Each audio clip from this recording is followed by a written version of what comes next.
Alors, l'objectif de cet exercice, c'est de faire un QCM qui va vous permettre de réviser rapidement et efficacement les logarithmes. Et au passage, je voudrais signaler qu'un moyen justement de réviser efficacement un chapitre, c'est de faire des QCM. Donc, pensez-y avant de réviser un chapitre.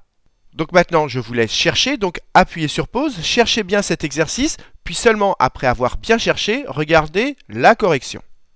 Alors, corrigeons la première question. On vous donne l'affirmation, ln de x égale moins 1 n'a pas de solution. Alors pourquoi on vous pose cette question? Parce qu'il y a des élèves qui font la confusion suivante. ln de x n'est défini que si le nombre qui est à l'intérieur du logarithme est strictement positif. Mais le résultat d'un logarithme peut être négatif. C'est parce que des élèves confondent que le x ici doit être strictement positif, mais le ln peut être négatif qu'on vous pose cette question. Donc, première chose à comprendre, c'est que le logarithme peut être négatif. Alors, est-ce qu'il peut être égal à moins 1? Regardez la courbe de la fonction logarithme que j'ai représentée ici. Le logarithme, vous allez ici vous avez x en abscisse, et bien vous lisez ln de x en ordonnée. Est-ce que le logarithme peut être négatif, être égal exactement à moins 1? Eh bien oui, évidemment, il peut être égal à moins 1 si on prend x ici quelque part entre 0 et 1. Et si on veut être plus précis, eh bien on va résoudre l'équation ln de x égale moins 1. Alors allons-y. Pour se débarrasser du logarithme, on va prendre l'exponentielle des deux côtés. Et donc ceci c'est équivalent à exponentielle de ln de x égale exponentielle moins 1. Et l'intérêt, c'est que l'exponentielle du logarithme de x, ça vaut x. Et donc, ça fait x égale exponentielle moins 1, qu'on peut écrire 1 sur e. Donc, cette équation a bien une solution qui est 1 sur e. Donc, l'affirmation 1 qui dit que cette équation n'a pas de solution est fausse, puisque cette équation a une solution qui est 1 sur e. C'est ce que j'ai écrit ici. Et retenez bien, si vous connaissez la courbe de la fonction logarithme, vous voyez que le logarithme prend toutes les valeurs de moins l'infini à plus l'infini. Et quelque part, elle prend la valeur moins 1.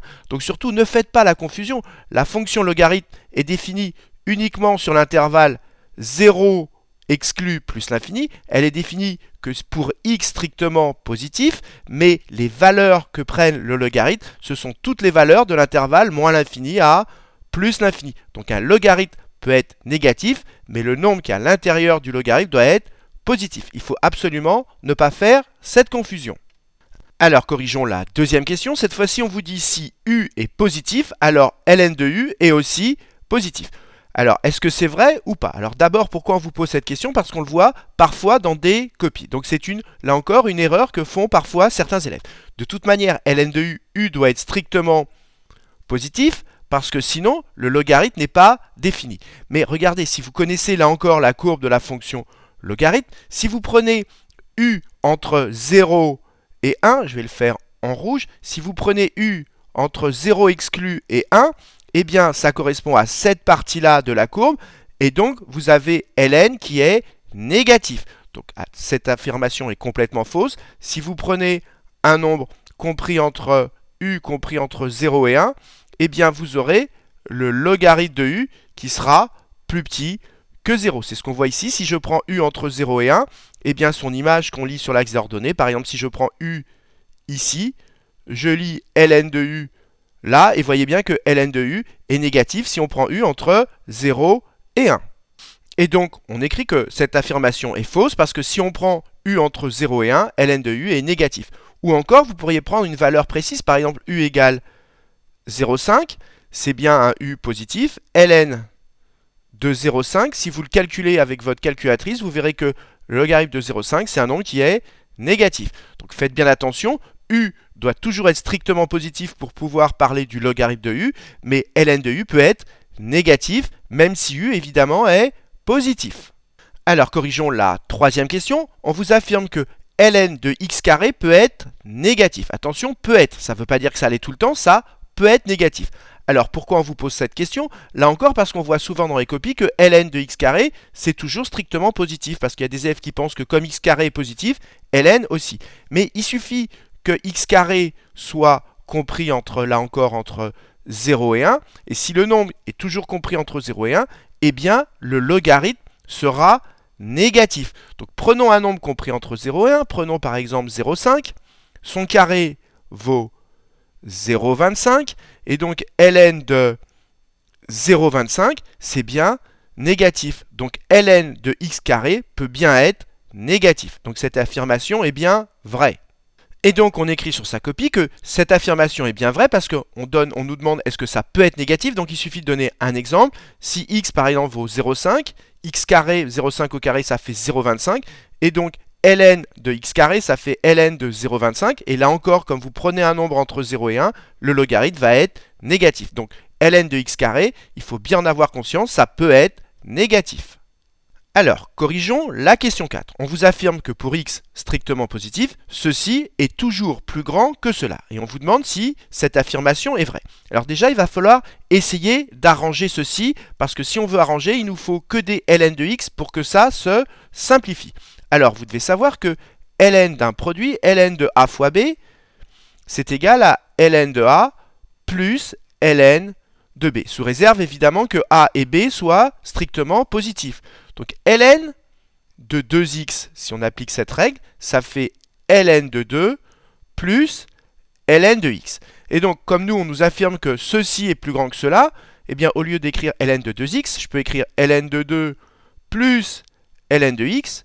On vous affirme que ceci, je l'ai remplacé par cela, est plus grand que ln de x. Vous voyez qu'on peut soustraire ln de x des deux côtés, il reste ln de 2 positif.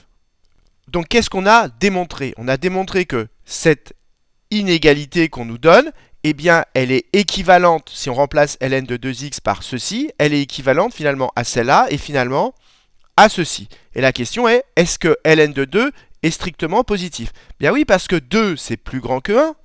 Et donc ça veut dire que ln de 2, là encore si vous connaissez la courbe de la fonction logarithme, vous lisez le ln de 2 ici, et vous voyez bien que ln de 2 est bien positif. Donc comme cette affirmation est vraie, et que celle-là c'est la même chose que celle-là, ça veut dire que comme celle-là est vraie, celle-là aussi, et maintenant il n'y a plus qu'à le justifier. Et donc j'écris sur ma copie que l'affirmation est vraie, et je refais le raisonnement que j'ai fait ici, je redétaille, je reprends l'inégalité qu'on me donne, je remplace ln de 2x par ln de 2 plus ln de x, les ln de x s'éliminent, il me reste ln de 2 supérieur à 0. Donc dire ceci ou dire cela, ça veut dire que c'est la même chose. Et maintenant, comme ceci est vrai, ln de 2 c'est bien strictement positif, et bien comme ceci est vrai, ça implique que cela est vrai. Et donc l'affirmation est vraie. Alors, corrigeons la question 5. On nous affirme que ln de moins x n'a pas de sens. Et là, c'est encore une confusion qu'on trouve dans un certain nombre de copies. C'est qu'il y a des élèves qui pensent que quand on met un moins devant un nombre, ça prouve que ce nombre est négatif. Mais moins x, ça n'est pas forcément négatif, parce que si dans x, vous mettez moins 0,5, et bien du coup, moins x, ça fait moins 0,5. Et c'est-à-dire, ça fait plus 0,5. Donc moins x, c'est pas le fait de parler d'un nombre négatif, c'est le fait de parler de l'opposé de x. Si le nombre qui est ici est négatif, eh bien moins x sera positif. Donc ce nombre-là, il peut être tout à fait positif, et donc le logarithme a bien un sens si le nombre qui est ici, j'insiste bien, si le nombre qui est ici est négatif, parce que moins, ça fait plus. Et donc l'affirmation qu'on nous fait, elle est donc fausse, parce que si x est négatif, moins x est positif, et donc ln de moins x existe. Donc faites bien attention dans les exercices, eh bien ln de moins x, ça peut exister, sous réserve que x soit négatif. Alors corrigeons la question 6, on nous affirme que pour x, y strictement positif, on a ceci qui est égal à cela. Alors ça ressemble à une formule du cours, mais là encore c'est une confusion. La règle c'est que c'est le contraire, c'est ln de x fois y qui est égal à ln de x plus ln de y. Le logarithme, ça transforme les multiplications en addition. Or ici, c'est le contraire qu'on a écrit, donc ça, c'est faux. Alors pour justifier que c'est faux, eh bien, on va donner un exemple. Par exemple, remplaçons x par 1 et y par 1. Donc ça va me donner quoi? Ça va me donner ln de 1 que multiplie ln de 1 égale, j'ai remplacé x et y par 1, ça fait 1 plus 1, ça fait ln de 2. Mais vous savez que le logarithme en 1 vaut 0. Donc ln de 1, ça vaut 0. ln de 1, ça vaut encore 0. Donc on obtiendrait 0 égale ln de 2. Or ln de 2, on a vu que c'est un nombre qui est strictement positif, il n'est pas égal à 0. Donc voilà un exemple, ce qu'on appelle un contre-exemple, qui prouve que cette règle est fausse. Et donc j'écris sur ma copie que cette affirmation est fausse, et pour le justifier, je refais ce que j'ai fait ici, je donne un contre-exemple, je remplace x et y par 1, on obtient donc ln de 1 fois ln de 1 égale ln de 2, mais ln de 1 valant 0, on obtient 0 égale ln de 2, or 0 égale ln de 2, c'est faux parce que ln de 2 ne vaut pas 0. Donc cette affirmation est bien fausse et on l'a justifiée. Alors, corrigeons l'affirmation 7. On nous dit que si f vaut ceci, sa dérivée vaut cela. Donc en fait, il faut dériver cette fonction. Alors, vous devez repérer que cette fonction est de la forme v carré. C'est de la forme v carré avec v qui correspond à ln de x. Et vous devez savoir que la dérivée de v puissance n, c'est n, le nombre qui est en puissance, que multiplie la dérivée de la fonction qui est là, que multiplie la fonction à la puissance n-1. Et on va appliquer exactement cette règle pour dériver ln de x au carré. Donc si on veut la dérivée de ceci, ça fait n, ça fait 2, que multiplie la dérivée de ln de x, attention ici v c'est ceci, la dérivée de ln de x c'est 1 sur x, que multiplie cette fonction à la puissance n-1, c'est-à-dire 2 moins 1, mais 2 moins 1 ça fait 1. Et prendre ln de x à la puissance 1, autrement dit c'est prendre ln de x, donc ça fait bien, si on regroupe, ça fait le numérateur, ça fait 2 ln de x sur x. Exactement ce qu'on nous donne, donc l'affirmation est bien vraie, il y a juste à le justifier. Et pour justifier, je refais ce que j'ai fait là. Donc d'abord, je rappelle la règle pour la dérivation. La dérivée de v puissance n, c'est n fois la dérivée de la fonction fois v à la puissance n-1. Et je vais appliquer cette règle avec n qui vaut 2. Et ensuite avec v qui vaut quoi? Qui vaut ln, avec v qui vaut ln. Donc si on applique la dérivée, ça va faire quoi? Ça va me faire n, mais n c'est 2, que multiplie la dérivée de la fonction qui est à l'intérieur, la dérivée de v, c'est-à-dire la dérivée de ln, c'est 1 sur x, que multiplie la fonction ln de x à la puissance n-1, c'est-à-dire 2 moins 1, c'est-à-dire 1. Et on retrouve exactement ce qu'on nous donne, donc l'affirmation est bien vraie. Donc là encore, c'est une question extrêmement importante parce que c'est assez fréquent dans les exercices qu'on ait des fonctions ln au carré et il faut absolument savoir les dériver. Alors, corrigeons la question 8 qui est là encore très classique et qu'on retrouve dans un grand nombre d'exercices. On nous dit que si une suite un est géométrique, eh bien alors ln de un est arithmétique. La question, est-ce que c'est vrai ou pas?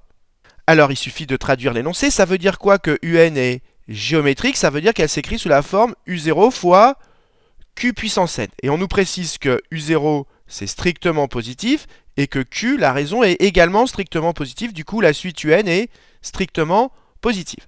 Alors, on va calculer ln de un, ça veut dire ln de u0 fois q puissance n. Et comme tout à l'heure, on pense à utiliser, comme on a le logarithme d'un produit, à casser en deux, et le logarithme de a fois b, vous savez que c'est le logarithme de a plus le logarithme de b, sous réserve que a et b sont strictement positifs, ce qui est le cas ici. Donc ça fait ln de u0 plus ln de q puissance n. Et vous devez savoir également que ln de q puissance n, ça fait n ln de q. Donc ça fait ln de u0 plus n ln de q. Alors maintenant, il faut interpréter ce qu'on a trouvé. On nous demande si cette suite ln de un, si ceci est une suite arithmétique. Mais à quoi reconnaît-on qu'une suite est arithmétique si elle s'écrit sous la forme une constante que je vais appeler k, ou plutôt a, plus n fois r. Si vous avez une suite qui s'écrit sous cette forme-là, a plus n fois r, où a et r sont des constantes, eh bien cette suite est arithmétique. Bien, ce nombre-là, c'est bien ce qui correspond à mon a, et c'est bien une constante, ln de u0. ln de q, ça aussi, c'est bien une constante, c'est ce qui correspond à mon r, à ma raison.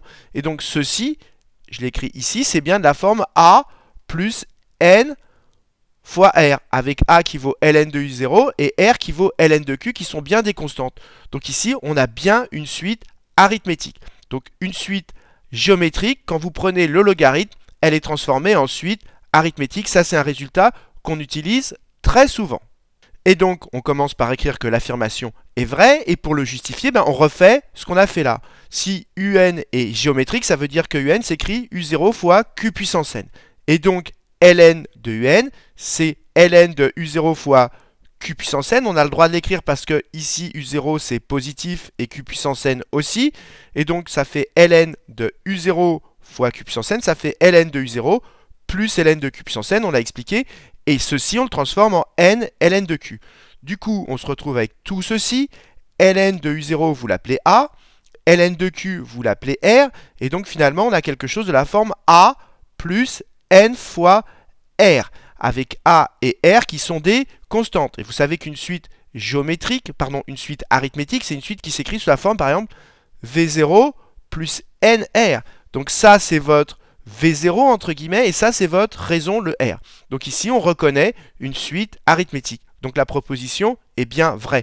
Et retenez bien qu'une suite arithmétique, c'est une suite qui peut s'écrire sous la forme v0 plus nr, ou plus généralement a plus n fois r. Dès qu'une suite s'écrit comme ceci, on reconnaît qu'elle est arithmétique. Mais il faut absolument que a et r soient des constantes. C'est ce que j'ai écrit ici. Donc voilà, j'espère que ce QCM vous a permis de mieux maîtriser les logarithmes et de bien réviser. Et comme d'habitude, si vous avez apprécié cette vidéo, n'hésitez pas à la partager et à la liker.